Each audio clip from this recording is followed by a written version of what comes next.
Kitang-kita din na muntik ng banggain ng Chinese Coast Guard ang isang barko ng Philippine Coast Guard.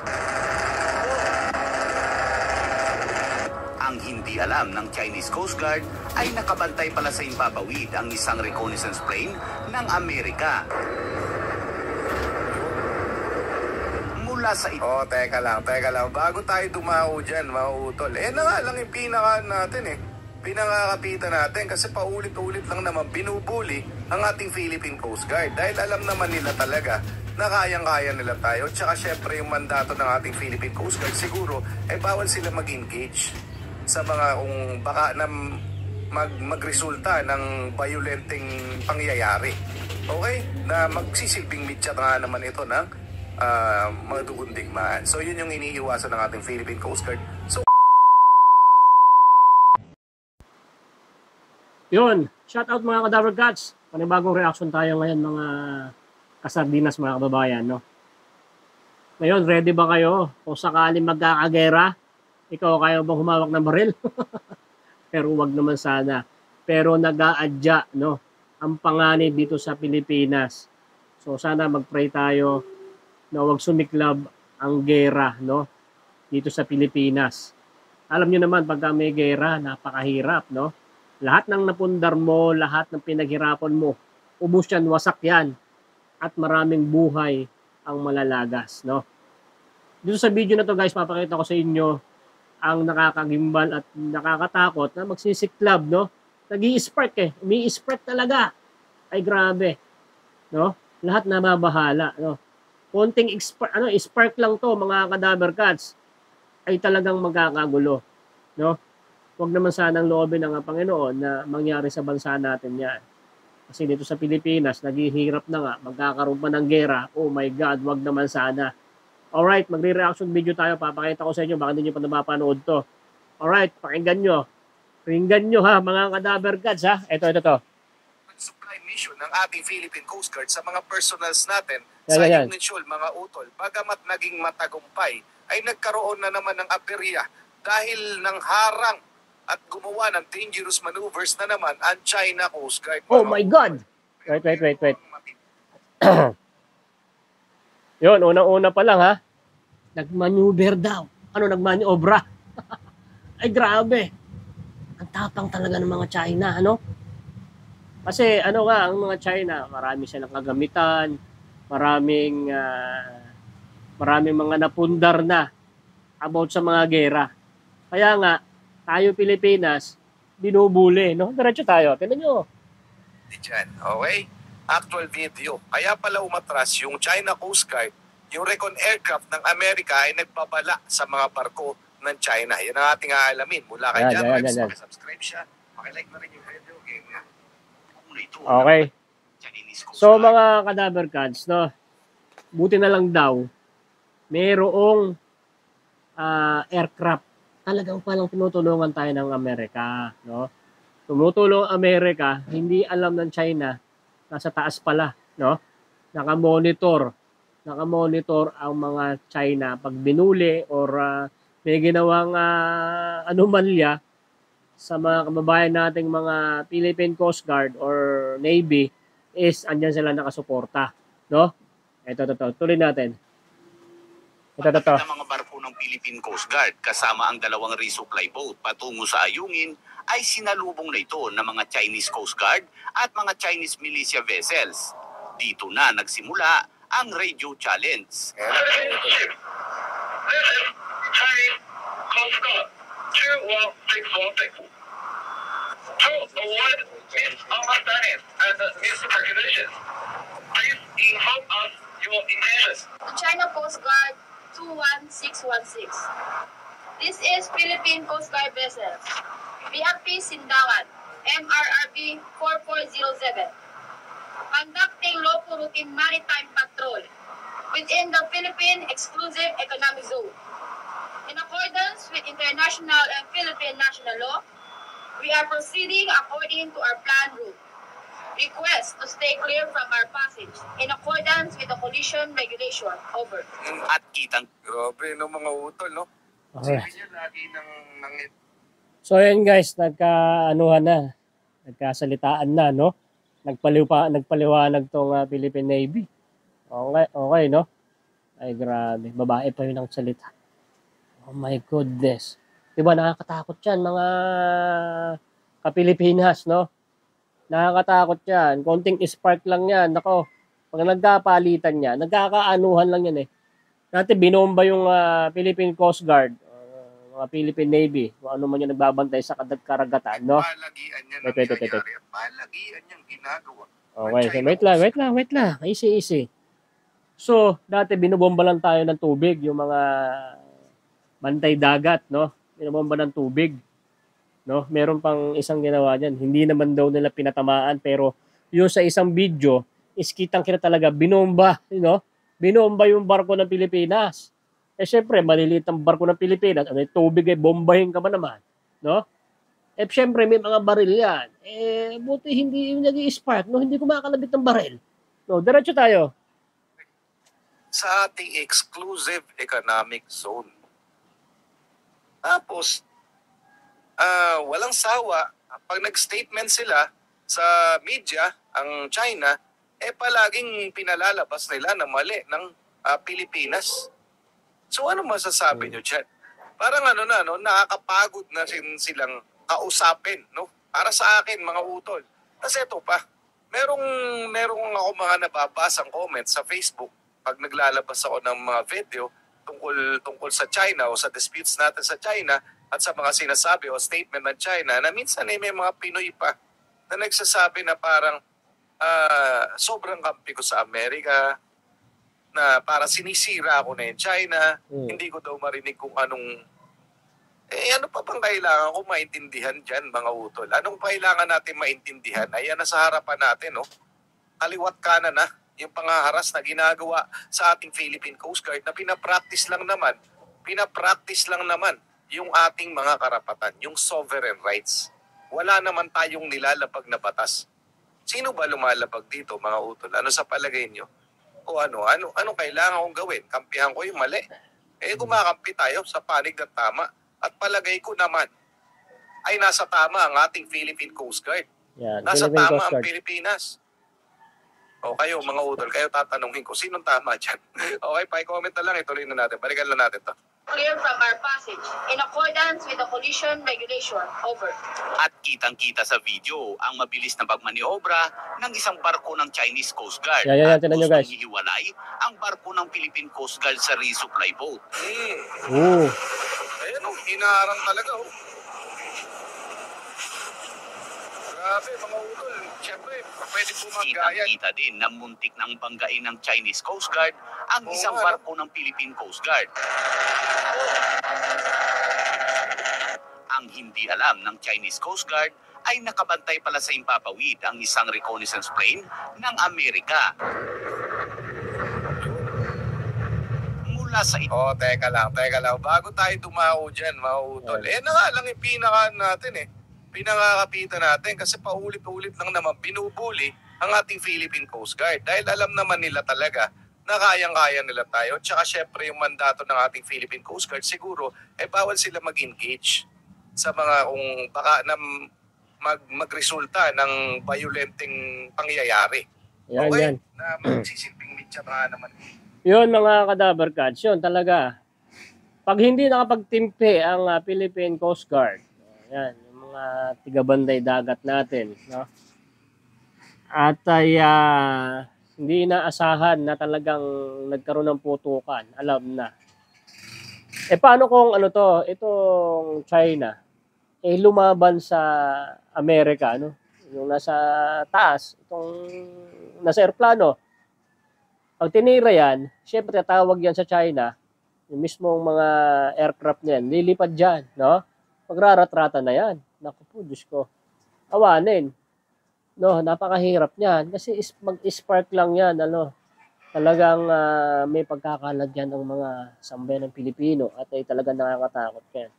So sana, tayo mga Pilipino, mag-pray tayo na huwag sumiklab ang gera, no? Or away o anuman, no? Magkasakitan dyan sa dagat. Kasi, agawan ng teritoryo, no? Baga, pinabayaan na nga doon sila sa isa. Meron pa tayong isa ron na na talagang pinapangalagaan na nga lang natin, kaso doon ang daan, no? Kaya hinaharang nila. Ay, my goodness. Diretso tayo. Ito ng madugong digmaan. So yun yung iniiwasan ng ating Philippine Yan, Coast Guard. manugong So utos sa ating mga labanan. Philippine Coast Guard na alam ko na talagang grabe at todo ang pagtitimpi ninyo nang sa ganon ay matugunan lamang ninyo yung iniutos o yung iniatas sa inyo ng mga nakakataas. Yes. Tayo po ay hindi po tayo umaatras sa labanan. Tama. Yung mga Philippine Coast Guard natin. Bagkos, pinipili pa rin natin yung mas tama o mas maayos na pamamaraan para maresolba itong mga issue sa West Philippine Sea sa ating mga teritoryo. Itong sabi ni Idol, para pakilala ko kung sino si Idol. No? Idol ko to. Kaya nare-reactionan ko lang tong kanyang video. Yung tulad ng sabi niya, mga Pilipino, lalo yung mga kasundaluhan natin o mga kapulisan, hindi umaatras yan sa laban. No? Ang inaalala lang talaga ng mga kasundaluhan natin o tagapagligtas ng mga sambayan ng Pilipino is madadamay yung mga sibilyan. Kasi pagka nagkauranan ng mga ng mga missiles, no? Hindi mo alam kung saan tatama yan eh, no? Marami talagang mamamatay, maraming madadamay. Marami talagang magbubuwis ng buhay ng mga kasundaluhan natin. Talagang lalaban talagang mga Pilipino. Dati pa, noong mga panahon pa ng mga gera, talagang maraming pinatumba ang sambayan ng Pilipinas ng mga kasundaluhan. No? At ay hindi biro yan. At talagang nakapagpa-atras tayo ng mga umangkin o sumakop sa Pilipinas. Pero ngayon kasi, mga Cadaver Cats, iba na. No? Iba na ang sitwasyon ngayon. No? Missiles na. No? Hindi na barilan talaga to. Dati may mga missile pero hindi ganun kalalakas. Pero ngayon po kasi iba na talaga, no? Nakakatakot na. So, ano bang laban natin sa China? Talagang wala, no? Marami na silang mga napundar na kagamitan para sa gera. Ano ba yung mga panggamit natin? Ang gamit na lang ng Pilipinas ngayon is lakas ng loob at tapang na lang, no? Itong Amerika, kayo na maghusga. Kailangan mo natin talagang Amerika. Pero I think sa akin kailangan talaga natin. Kung wala yung Amerika lumilipad ng panahon na yan, ay baka ano na nangyari. No? Pero I think itong Philippine Coast Guard ay hindi talaga yun, makikiusap lang yan. Ayaw namin ng away, ayaw namin ng padaanan nyo lang kami. Pupunta lang kami doon sa isang island namin na pinapangalagaan namin. O, di ba? Kasi wala talaga tayong laban. Tignan mo, lalaki ng barko niya. No? Sa mga gamitan siguro, meron talaga tayo, yung mga malalakas na baril. Sa kanila meron, mas marami, no? Saka sa laki ng barko, ratating ka, ditlit ng barko ng Pilipinas. O, di ba? Diretso tayo, Idol. Ngunit pag ganyan ang palagi ang senaryo, mga utol, darating ang oras talaga na magkakaroon na talaga ng ibang aksyon, no, na bilang bukso ng damdamin, baka magkamali na yung mga tao o yung mga Philippine Coast Guard natin. Pero tingnan nyo naman yung ginagawa. Nakita nyo naman, mga utol, papanggain, hinaharang, binubuli, parang nagtitrip na sila eh. Yeah. Pero yan malamang sanksyon yan ng gobyerno ng China. So anong masasabi nyo dyan, mga utol? Pa-comment na lang, nasa tama pa ba ang China sa ginagawa na yan?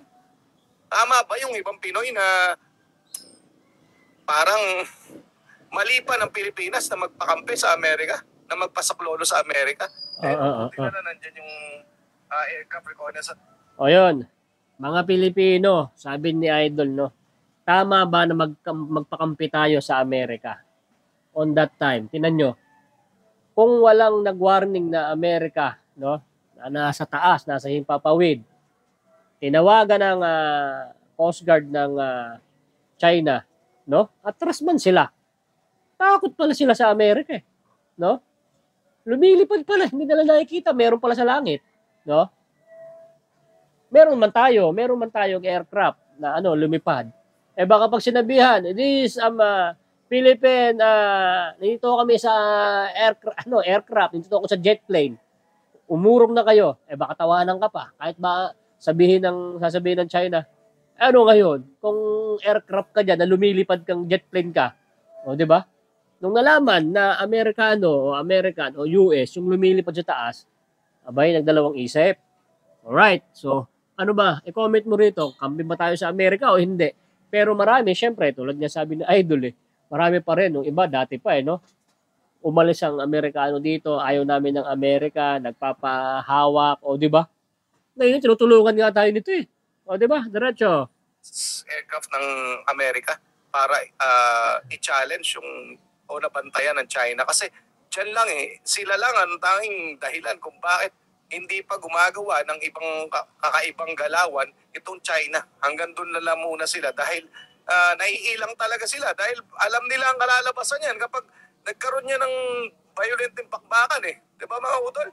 So ano masasabi nyo? Pa-comment na lang, ituloy na natin na ito. O, paki-comment daw. Alright. Alright, mga idol, paki-comment no? Paki-comment nyo nga, talaga bang kailangan ito ng Amerika? Kayo na manghusga, no? Sabi ko nga sa inyo, tinatawanan lang tayo ng China Medyo nag-alangan lang yung China, naiilang sila dahil nandyan yung US. Diba, tinan mo naman sa gera ng Ukraine, sa ngayong yung ano ba tawag dito sa kalaban ng Ukraine? Sa yon tulad ng Ukraine sa Russia, tinan nyo yung gera diyan, di ba? Napakagandang bansa nitong Ukraine. Di ba? Lusak. Napakaganda ng cities. Natunaw. Di ba? Andyan yung mga sasaklolo, tulad yan, sumaklolo yung US, may mga bansa na tumulong sa Ukraine, nagpadala ng mga kagamitan, o yun yung tulong sa kanila. Pero bansa nila ang masisira, kahit na may tumulong sa kanila na mga kagamitan about sa gera, no? Yun ang doon, maganda. Kaso, ang sasakripisyo mo doon is yung bansa mo, diba? Ang hirap noon, kahit nakamo tutulungan tayo ng US, sa gera o sa gulo na yan, pero ang mapoperwisyo, tayo mga sibilyan, tayo mga Pilipino na mga nakapagpundar na mga gamit mo rito, malulusaw yan pag tinamaan yan ng mga bomba. O di ba? Ang hirap noon mga kapilipinas, no? Kaya hindi dapat matuloy yan. So dapat nga yung mga hindi sumusuporta sa US na ayaw nila. Dito pa lang kitang-kita nyo na kailangan natin ng US. Kasi kung wala ang US na yan, wala na. Baka nakagawa na ng isang hakbang. Naggumawa na ng isang hakbang na kakaiba o hindi kaaya-aya itong China. O, di ba? Ito guys, tuloy na natin. Tuloy na natin. Ay bumaba ang lipad ng eroplano ng Amerika at nagpaikot-ikot habang nagbibigay ito ng isang babala sa mga barko ng China na itigil ang hakbang ng China kung hindi ay aaksyon sila mula sa itaas. Sabi, no?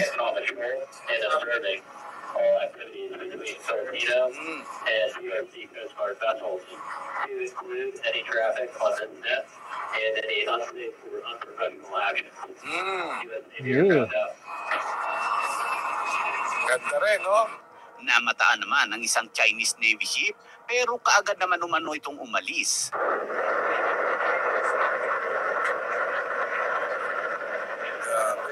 At maya-maya pa ay tuluyan nang naharang ng mga Chinese Coast Guard at mga Chinese militia vessels ang mga barko ng Philippine Coast Guard. Kaya't makikita sa videong ito na nakahinto na ang mga ito habang ang mga resupply boat ay nakalusot. Kaagad namang nababa ng inflatable boat ang Chinese Coast Guard upang habulin ang mga resupply boat. Ang problema ay kinarma ang mga ito dahil sumabit umano sa lubid ang inflatable boat nito. Ayon sa isang pahayag ay inalok pa umano ng mga Philippine Coast Guard na tulungan ng China pero bigla pa itong nagalit. Our troops stationed here in Sierra Madre offered their assistance sa boats, They proceeded to Tehran to help the Arabs of China. Of course, China refused. Mapapansin din ang mga barko ng Chinese militia na puno ng mga radar, kaya't magtataka ka na lang sa mga barkong ito na idinisenyo para sa pangisda pero mayroong iba't ibang mga radar na naka-install. Samantala, sa inilabas na statement ng China ay wala daw permiso sa kanila ang Pilipinas na papasok ang mga barko nito sa kanilang AEC. Yan mga utol, yun ang malupit sa lahat dyan no? Kailangan natin kumuha ng permiso sa kanila para pumasok o pumunta doon sa mga teritoryo natin, teritoryo ng Pilipinas, na kanilang inaangkin na, no? Sa kanila daw, EEZ, Exclusive Economic Zone ng China. Yung part na yan ng West Philippine Sea o ng Ayungin Shoal. Yun ang masakit doon, mga Cadaver Cats, no? Tayo pa daw dapat na magpaalam. Ay, grabe. So, itong ano na to, itong hikulot. Ano, hikulot ba tawag dyan? Gusot, no? Gusot na lang. Ay, medyo matagal tong usapan na to, no? At biruin mo, tayo pa daw ang hindi nagpaalam na pupunta tayo doon sa ating island, no? Meron pa kasi tayong island doon na doon ang daan sa isang na ano nila, na agaw na nila, no? Sa atin nyo guys, itong barko nila merong mga iba-ibang mga radar. Yung daw radar na yan, itong radar na to is I think panghuli ng mga isda, may mga ano yan fish, yung panghanap ng isda. So, itong mga barko na to, baka hindi lang to taga-bantay dyan Ano yan, nanguhuli ng mga isda yan. Kasi dito sa lugar natin, is maraming mga isda dyan na dito lang nahuhuli sa Pilipinas, no? No, nandyan yan Kaya nga yung mga kababayan natin, mga Pilipino na nangingisda, gusto nilang pumunta ron sa magandang huli. Andyan yung mga Coast Guard. Yan ang pinakamasakit na nangyari sa atin. No, pag pumunta yung mga kababayan natin na nangingisda doon sa lugar na yun, kasi andun yung mga magandang huli, andyan yung mga Coast Guard. Kasi itong mga Coast Guard ng China na to, andun sila mismo o nakikinabang ng mga isda na sakop talaga natin. Oh my goodness. Diba? Tignan nyo, diretso tayo. Kailangan nating humingi ng authorization.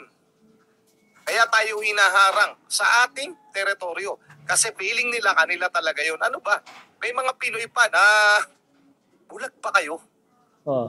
Ayan hindi ko po sinisiraan ng China. Ayan po yung video na nagpapakita na inaagawan tayo ng teritoryo, tinatanggalan tayo ng karapatan sa ating mga teritoryo. Bulag ba kayo? Galit na si Idol. Ako po ay pumapanig lamang sa tama. Kung mali ang Pilipinas dito, mga utol, pues mali ako. Pero palagay ko naman ay nasa tama tayo. Ang ating Philippine Coast Guard, yung resupply mission, nasa exclusive economic zone po natin yan. Bakit po palagay ninyo ako pa yung... Sus! Ano masasabi nyo dyan, mga utol, dito sa... sa ginagawa na yan ng China, hindi nyo pa ba nakikita? Dito at sinasabihan ko dito, yung mga kumakampi sa China na bulag daw ako at hindi ko daw nakikita na tama ang ginagawa ng China. Tama ba yan? Ha? Hinaharang tayo, tinatarantado tayo sa ating mga teritoryo. Tapos sasabihin nila, kaibigan nila tayo, kailangan nating humingi ng authorization para pumasok sa ating teritoryo. Paki-comment na lang ang inyong opinion. Tuloy na natin, ha? Sabi nga ni Badong Maratilis, no? Halika, akin na ulo mo. Akin na ulo mo. Tuloy na natin. Ayon sa isang tagapagsalita ng Chinese Coast Guard, habang paparating daw ang mga barko ng Pilipinas kasama ang resupply boat, ang Chinese Coast Guard ay kaagad na nag-radio challenge o nagpadala ng mahigpit na babala sa mga sasakyang pangdagat ng Pilipinas habang sila ay nagsasagawa ng pagsubaybay. Nagpataw ng epektibo at legal daw na mga paghihigpit.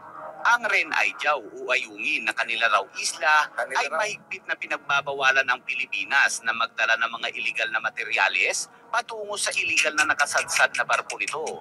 Nangako naman ang Chinese Coast Guard na patuloy nilang isasagawa ang proteksyon sa mga karapatan at mga aktibidad sa pagpapatupad ng batas sa mga tubig sa ilalim ng jurisdiksyon ng China alinsunod daw sa kanilang batas. Grabe ba? Dagdag pa nito, ang mga sasakyang pangdagat daw ng Chinese Coast Guard ay legal na humarang at magsagawa ng mga babala sa pagpapatupad ng mga hakbang laban sa illegal na transportasyon ng Pilipinas sa mga construction supply sa Ren Aijiao. Sa harap ng hindi epektibong mga babala sa pamamagitan ng maraming mga verbal na komunikasyon, noong nakaraang resupply mission ng Pilipinas ay ginamit lamang umano nila ang water cannon bilang isang paraan upang maiwasan ang direktang konfrontasyon at banggaan. Ang media ng Yan, China guys, ay tinatarkanan sila, ipinabalita tinan nyo. sa mga mamamayan ng China ang mga nangyayaring ito. Yun nga lang, Binabaliktad ng mga ito ang kwento. Sa nakaraang insidente kung saan binomba ng Chinese Coast Guard ang resupply boat ng Pilipinas, ay matatanda ang gumawa ang China ng isang video at sinabing hindi naman nila pinapatamaan ang mga barko ng Pilipinas at yun ay isang warning lamang. Pero kaagad naman naglabas ang Philippine Coast Guard ng isang video kung saan kitang-kita sa video na tinatamaan ng isang resupply boat nito. Laki ng mga at barko bilang ng isang China. mamamayang Pilipino, ano ang reaksyon mo? Anong reaksyon mo? Ano reaction Para mo? sa mga Pinoy na kumakampi o nagsasabing tama pa ang ginagawa ng China, uulitin ko yung tanong ko, tama ba yan? Ulitin ko yung tanong ko, tama ba yan? Tama ba yan na kailangan nating humingi ng authorization sa kanila para pumasok sa ating mga teritoryo? Ha? Yan guys, so yan yung ano ayungin zone. Nasa exclusive economic zone natin yan. Okay? Although disputed dahil pilit iniaangkin ng China. Inaangkin ng China. Okay? Napilit aangkinin. So ngayon, pag pupunta tayo, kailangan natin magpaalam sa kanila kung hindi tayo haharangin. Bakit nila yung ginagawa sa atin? Kasi alam po nila ng China na kayang-kaya nila tayo.